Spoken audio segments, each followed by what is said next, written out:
இங்க ஒரு கடற்கரை பக்கத்துல ஒரு மிகப்பெரிய மனிதன் கரை ஒதுங்குறான். அந்த ஊர்லயே வாழக்கூடிய எல்லா மனிதர்களும் வந்து அதை கடவுளா நினைச்சு அவனுக்கு ஒரு படையல் போடுறாங்க. இவன் சாப்பிடுறப்ப ஒருவேளை சாப்பாடுக்கு 250 ஆடை சாப்பிடுறான்.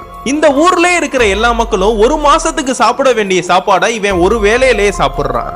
இதெல்லாம் பார்த்ததும் அவங்களுக்குள்ளே டிஸ்கஸ் பண்ணிக்கிறாங்க, இது கடவுள் கிடையாது, இது ஒரு பூதம்னு. இப்படியே போயிட்டு இருந்தா இவன் பசியால நம்ம ஊரையே அழிச்சிருவான்னு பேசிக்கிறாங்க.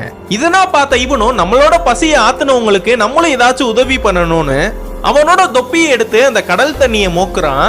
அதை அப்படியே எடுத்து கீழே ஊத்துறப்ப டன் கணக்குல மீன்கள்லாம் கொட்டுதுங்க.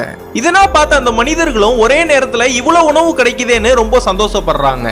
அதுக்கப்புறம் அந்த ஜெயிண்ட் மனுஷன் என்ன பண்றானா, அந்த கிராமத்திலே இருக்கிற 300 ஏக்கர் நிலத்தையும் கிளீன் பண்ணி ஒரு வருஷத்துக்கு செய்ய வேண்டிய விவசாயத்து வேலையை இவன் ஒரே மாசத்திலேயே முடிச்சிடறான். இதெல்லாம் பார்த்த அந்த நாட்டோட ராஜாவுக்கும் அந்த மக்களுக்கும் இவனை ரொம்ப பிடிச்சு போயிருது.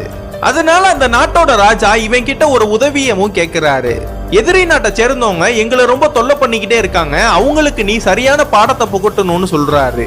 இவனும் ராஜாவுக்கு ஹெல்ப் பண்றதுக்காக அந்த கடல்லையே நீந்தி போய் அந்த எதிரி நாட்டுக்கு போயிடுறான்.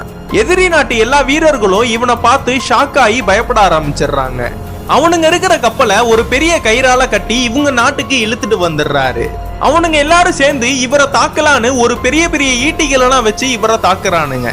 ஆனா இவர் இவ்வளவு பெரிய மனிதனா இருக்கிறனால அவ்வளவு பெரிய ஈட்டி கூட விளக்கமார் குச்சியில குத்துற மாதிரி இவருக்கு சாதாரணமா தான் இருக்கு.